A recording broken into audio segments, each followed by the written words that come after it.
Former Zimbabwe Defense Forces ZDF Commander General retired Philip Valerius Vanda is reportedly being considered for a senior cabinet appointment amid plans to restructure the Ministry of Lands, Agriculture, Fisheries, Water and Rural Development. Sarapina mashoko branch watches government post for General Vanda. Don't subscribe or like on the bell icon. Tipina manamu branch kwa mchinsi.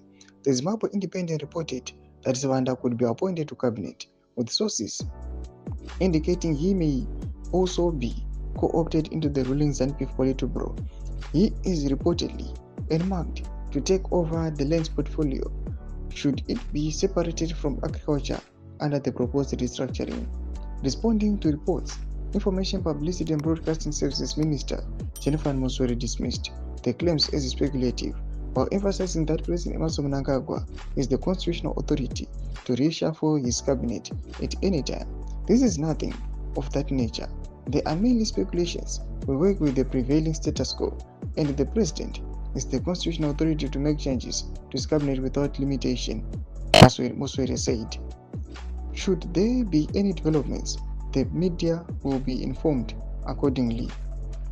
If confirmed, Vanda's appointment would continue a long-standing pattern of militarization of Zimbabwe's land and agricultural sector dating back to the fast-track land reform program launched in 2000.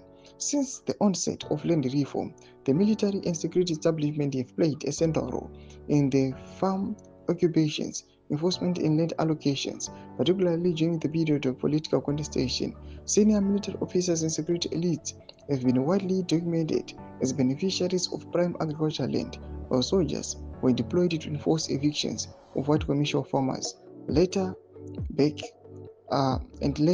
black farm workers. The trend deepens after the 2017 military-assisted transition that brought Mnangagwa to power. One of the clearest examples was the introduction of Command Agriculture in 2016, a satellite farming program heavily driven by the military. The scheme of overseen by the Joint Operation Command placed saving and retired military officers at the center of input distribution, production targets, and enforcement.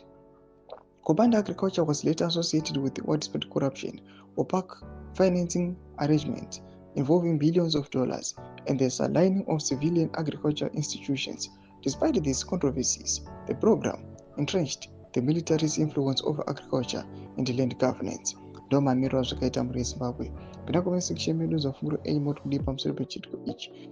Tina comment section medu musawa subscribe or like and hit on the bell icon.